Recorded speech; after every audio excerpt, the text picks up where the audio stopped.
இந்த ஒட்டகத்துல குட்டி என்ன பண்ணுச்சு, அவங்க அம்மா கேட்டுச்சு, அம்மா அம்மா கண்ணுல எல்லாம் ஏமா நமக்கு இப்படி இமையெல்லாம் பெருசு பெருசா இருக்குதுமா. உனக்கு அம்மா ஒட்டகம் சொல்லிச்சா, எப்பா நம்ம பாலைவனத்துல போகும்போது கண்ணு தூசி படாம இருக்கிறதுக்கு தான் என்ன பண்ணிருக்காரு கடவுள் பெருசு பெருசா வச்சிருக்காருப்பா இமைகளை, அதனாலதான் சொல்லுச்சு. உனக்கு திருப்பி இன்னொரு கேள்வி, என்ன கேள்வி, அம்மா அம்மா நம்ம கால் மட்டும் ஏமா மத்தவங்கள மாதிரி இல்லாம ரொம்ப சப்பையா இருக்குது அப்படின்னு கேட்டுச்சா. உடனே அவங்க அம்மா சொல்லிச்சான், அம்மா ஒட்டகம் எப்பா பாலைவனத்துல போகும்போது அழகா உள்ள புதஞ்சிராம போறதுக்கு தான் என்ன பண்ணிருக்காரு கடவுள் படைச்சிருக்காருப்பா அப்படின்னு சொல்லியிருக்கோம். அம்மா அம்மா நமக்கு மட்டும் வயிறு ஏமா இவ்வளவு பெருசா இருக்கு. ஒட்டகம் சொல்லிச்சான், நம்ம தண்ணி நிறைய சேர்த்து வைக்கணும், பாலைவனத்துல போகும்போது தாக அடிக்கும் அப்படின்னு சொல்லிச்சான்.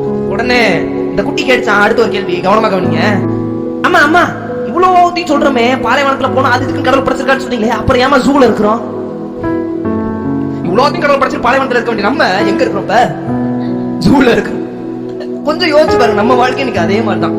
எங்கேயோ இருக்க வேண்டிய நம்ம ஏதோ ஒரு இடத்துல இருக்கிறோம்னா அது காரணம் அவர் இல்ல, படைச்ச அவர் இல்ல, நம்மளே நாமே வாட்சி வாங்கிட்டுதான்.